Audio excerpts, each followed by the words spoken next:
Sejam bem-vindos à equipe Anfião. Estamos dando início ao segundo desafio Argumentary.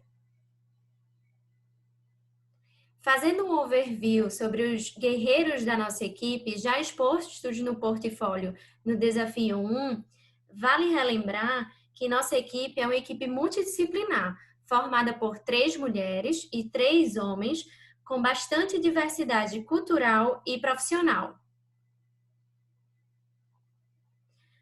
Para contextualizar a sequência da nossa apresentação, temos a nossa agenda, que será dividida da seguinte forma: iremos expor o desafio, iremos contextualizar Dubai, estudaremos o case de sucesso da indústria alimentícia, mostraremos valores e competências da Argumentary e definiremos propostas de abordagem ao desafio.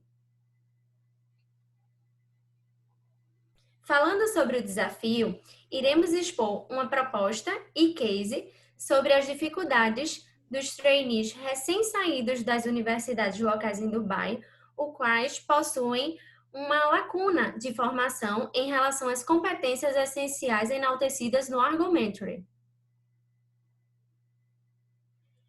Para contextualizar a situação de Dubai, vamos voltar um pouquinho a Dubai e entender como chegamos a esse contexto histórico. Dubai é marcada por invasões históricas e atualmente permanece com a dinastia de El Maktoum, responsável por trazer estabilidade territorial.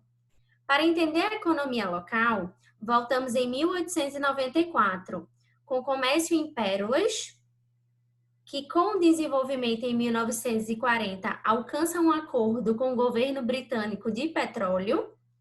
Consequentemente, nos anos 50, encontra ouro e um comércio marítimo forte. Em 1970 e 80, possui um boom demográfico, o que repercute aos dias de hoje. Os anos 2000 mostra que Dubai, diferente dos outros Emirados, depende apenas 20% do petróleo, em que 80% dos seus lucros na economia são para turismo, comércio e indústria imobiliária. Importante nesse histórico em Dubai é que sempre eles tiveram a isenção em impostos para abrir portas em novas empresas em áreas de biotecnologia, petroquímica e minérios. Atualmente, Dubai lidera investimentos em educação e preparação estudantil. Porém, nem sempre as mulheres tiveram acesso à educação. As barreiras culturais e estruturais impedem o desenvolvimento da carreira feminina. A mulher precisa ser visível num cenário onde o homem é que tem visibilidade.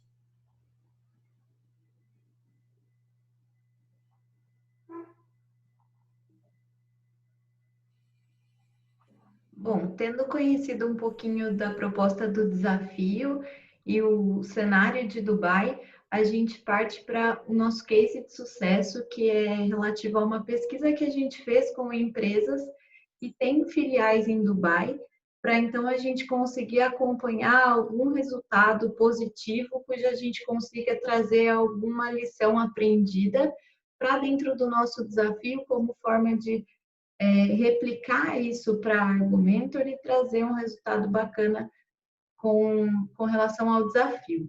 Então, o caso de sucesso que a gente trouxe, que foi o melhor que a gente encontrou das pesquisas que nós fizemos, é com relação a uma empresa do ramo alimentício, que por uma questão de confidencialidade a gente não pode expor o nome, mas é uma empresa que estava apresentando uma grande dificuldade com a filial de Dubai, principalmente com relação à qualidade e padronização das entregas das equipes de Dubai, quando comparada com as entregas que a mesma área fazia aqui na filial do Brasil. As principais dificuldades eram a baixa qualidade das entregas, principalmente decorrente desse gap de conhecimento que as pessoas saem das universidades, né? Então faltava o mesmo conhecimento e uma ausência de padronização conceitual e prática com as demais unidades das outras localidades do mundo. Então cada unidade estava atuando de uma forma e com relação a Dubai, os padrões e as qualidades eram um pouco inferiores com relação às expectativas da empresa.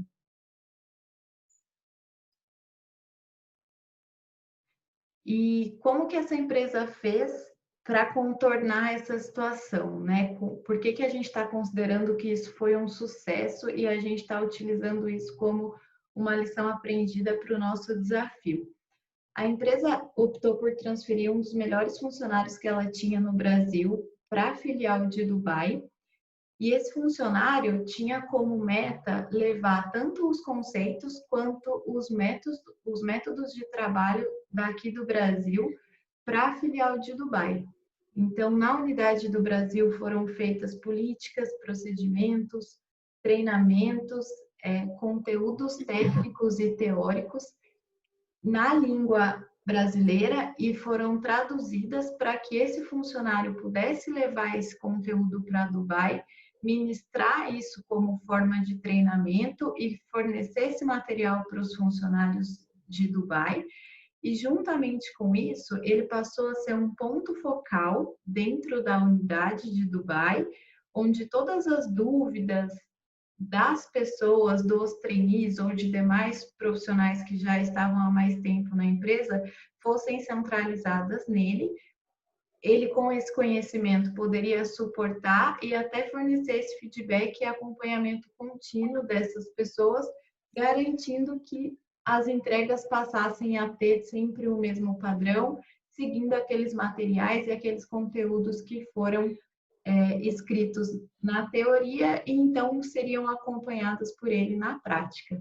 Então, o que a gente tem aqui de resultado, né, das principais ações que eles fizeram e que foram positivas, foi ter esse ponto focal brasileiro transferido para Dubai, levando uma nova cultura, uns métodos que funcionavam aqui, implementando isso lá na unidade de Dubai sem nenhum custo adicional, né, porque é um funcionário da própria empresa.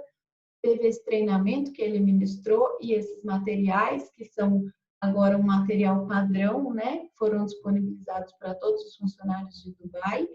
E junto com tudo isso, ele fez esse monitoramento das entregas que as pessoas estavam fazendo a partir desses novos treinamentos e dos conhecimentos adquiridos e promovendo feedback contínuo para acompanhar e desenvolver essas pessoas. Então, esse é o nosso case de sucesso. Então, agora nós vamos aprofundar um pouco sobre a proposta de abordagem para argumento. Nós sugerimos 3 etapas, sendo a primeira etapa o assessment, a segunda etapa a criação da trilha de conhecimento e a terceira etapa a aplicação dos treinamentos. Essas 3 etapas, trabalhadas de forma contínua, elas vão possibilitar que tanto os profissionais que estão aplicando o treinamento quanto os profissionais que estão recebendo esses materiais e esse guia, eles vão conseguir trocar informação para que a empresa e os próprios profissionais estejam em constante crescimento. Então, a primeira etapa, ela seria dividida em 2 grandes etapas, que a primeira seria a definição dos níveis esperados para cada função da organização. E dentro disso, seria definido o que a gente espera para cada uma das posições, então para cada um dos trainees, dos colaboradores. E a segunda seria a avaliação de cada trainee nessas competências, o que pode ser feito por teste, calibração ou calibração direto com o líder. Essa avaliação dessas competências, desses valores, é interessante que ela seja feita em todo o nível da cadeia. Assim, será possível a gente avaliar a situação e a adequação com a empresa, tanto de competência quanto de valor. A segunda etapa é a criação da trilha do conhecimento, que também é dividida em duas grandes partes, sendo a primeira encontrar quais são os gaps em comum. Então, a partir do assessment, a gente tem um plano geral da empresa, entendendo o que está longe e distante do que é esperado e o que necessita, no caso, ser inserido. A segunda parte seria a própria criação da trilha do conhecimento.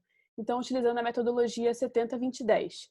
Esse estudo, ele defende que 70% do seu conhecimento é assimilado através de experiência prática. Então, é o on the job.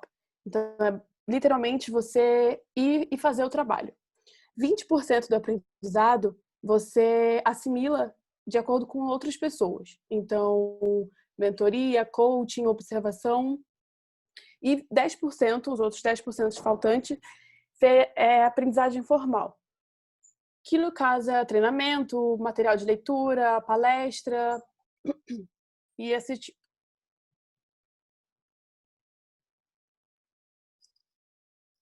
A terceira etapa, então, seria a aplicação do plano de ação, que é basicamente a execução de tudo que foi planejado nas outras duas etapas.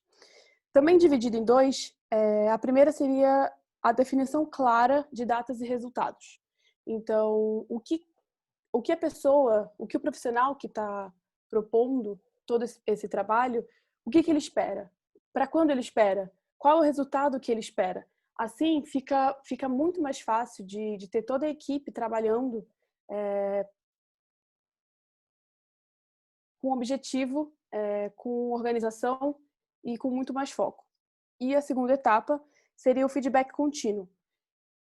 É muito importante que esse feedback contínuo seja dos dois lados. Então, tanto da pessoa, do profissional que está propondo o treinamento, quanto do colaborador que está recebendo.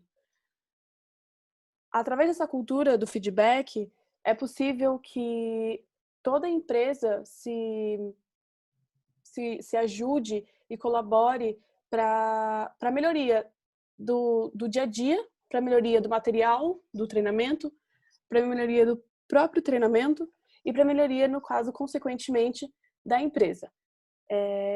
Hoje existem ferramentas que possibilitam esse tipo de feedback, então seriam feitas pesquisas qualitativas e quantitativas. E assim nós encerramos a nossa apresentação. Em nome de toda a equipe Anfião, muito obrigado.